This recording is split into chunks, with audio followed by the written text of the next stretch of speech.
ناظرین اکرام، السلام علیکم۔ آج کی یہ خبر سن کر آپ کے دل میں بھی سوال اٹھیں گے اور درد بھی، کیونکہ یہ فیصلہ سیدھا مسلمانوں کی تعلیم اور ان کے اداروں کو نشانہ بناتا ہوا نظر آ رہا ہے۔ تو سب سے پہلے آپ سے گزارش ہے کہ ہمارے چینل کو سبسکرائب کر لیں، بیل آئیکن کو دبا دیں تاکہ آپ تک ہماری ویڈیو بر وقت پہنچتی رہے۔ اتراکھنڈ حکومت نے ایک ایسا قدم اٹھایا ہے جس نے پورے مسلم طبقے کو ہلا کر رکھ دیا ہے۔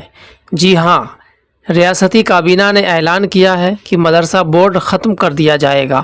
مدرسہ بورڈ جو مسلمانوں کی دینی اور اصلی تعلیم کا سہارا تھا، جو ہزاروں غریب بچوں کو علم کا نور فراہم کر رہا تھا، وہی اب مٹانے کی تیاری ہو رہی ہے۔ نئے قانون کا نام دیا گیا ہے اتراکھنڈ اقلیتی تعلیمی ادارہ بل 2025۔ حکومت کا کہنا ہے کہ یہ صرف مسلمانوں کے لیے نہیں بلکہ باقی اقلیتوں کو بھی تعلیمی ادارے چلانے کا موقع دے گا۔ مگر سوال یہ ہے، کیا یہ فیصلہ واقعی سب کے لیے ہے یا پھر یہ سیدھا مسلمانوں کو کمزور کرنے کی ایک سازش ہے؟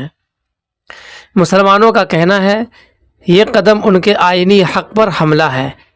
آئین ہند کے آرٹیکل 26 اور 30 مسلمانوں کو مذہبی ادارے چلانے اور اپنے تعلیمی ادارے قائم کرنے کا حق دیتی ہے، لیکن اتراکھنڈ حکومت کا یہ فیصلہ ان حقائق کو روندتا ہے جو ہمیں آرٹیکل 30 اور 26 نے دیا ہے۔ آج مدرسہ بورڈ کے تحت ریاست بھر میں 452 مدرسے چل رہے ہیں، جہاں بچے قرآن کے ساتھ ساتھ دنیاوی اور دینی تعلیم حاصل کرتے ہیں۔ لیکن 2026 کے بعد یہ سب کچھ بدل جائے گا۔ حکومت کہتی ہے اب تمام اقلیتی ادارے سخت قوانین کے تحت رجسٹر ہوں گے۔ زمین، جائیداد اور بینک اکاؤنٹس بھی ادارے کے نام پر ہونے لازمی ہوں گے، اور اگر حکومت کو لگا کہ اداروں ان کے معیار پر پورا نہیں اتر رہا تو اس کی منظوری چھین لی جائے گی۔ ہزاروں بچے جو اب تک صرف دینی نہیں بلکہ اصلی تعلیم بھی لے رہے تھے، ان کی تعلیم کا مستقبل اب ایک سوالیہ نشان بن جائے گا۔ یہ فیصلہ دراصل مسلمانوں کی آنے والی نسلوں کی تعلیمی مستقبل پر ایک کاری ضرب ہوگی۔